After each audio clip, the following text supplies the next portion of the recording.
nakaabak ta sa kanang kakuhan diya sa iglesia mga igsoon na kinahanglan taning duha ka butang makaila sa payuli sa Ginoo diha sa kinabuhi, dahil makaila po sa payuli sa Ginoo diha sa kamaturan.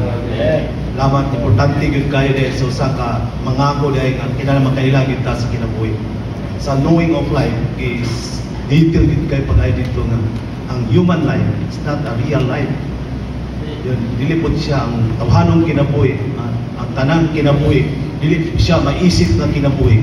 Kaya ang tinuod na nga kinabuhi, mao rin ang kinabuhi nga naa sa anak, nga nahimong espiritu nga tagatag sa kinabuhi.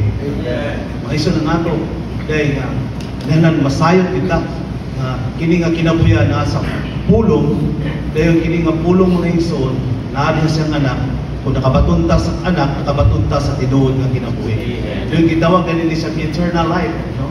Divine life. Mao ni siya maisip yun nga kinabuhi.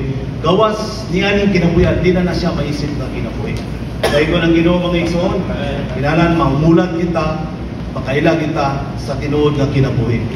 Ikaduha dahil enough nga makaila lang ta sa kinabuhi. Kinahanglan dahil punta nga makaila dita sa kamaturan. Normal ginunta sa usa ka magtuto, dili ang sama ka nga sa usa ka sakyanan nga dili ang igo nga naatay makina mga igsoon na kinahanglan po taog oil or kanang gasolina. Kay bisan pa kuno ang usa ka sakyanan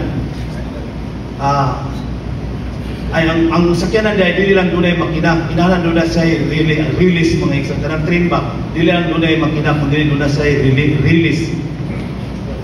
Kay kung ang usa ka magtutuo kuno dunay igo lang dunay siya kanang espiritu ingon nga makina o sakyanan, pero kung wala kuno siya release dili siya makaabot sa destinasyon. Kuna na kinahanglan din ta nga mo basa kita sa Biblia bisan doktrina na siya, pero kung ato na siyang batasanon makanunayon nato maison mahimo din ang atong kamaturan. Di magalapin ta nga manaa sa kamaturan pinaagi ni doktrina nga atong gibasa mga igsoon, madala din ka sa kadagaya diya sa kinabuhi.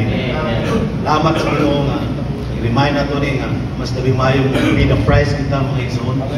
Karon wala na gitay rason pa nga dita makabato na nang gitawag og kanang hubad payuli ba kanang Cebuano na ginakayo mga igsoon.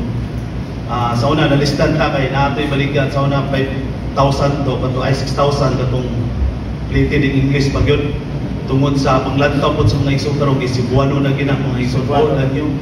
Dahil una ako mga igsoon nagbaton jud ko ana taas na panahon yun 2003 mong po na dahil dili po siya dalit yun magkuhan, pero nag-desire ko nga Lord digid magsilbi wala mo ani kay usaw man nato pagkahimong kadato sa kinabuhi kung wala kita ang ani nga mga basa. Natinap lang galing ka ng ubad payulit mga life study messages pag galing more pa mga basahon gyud diha na sa payulit sa Ginoo.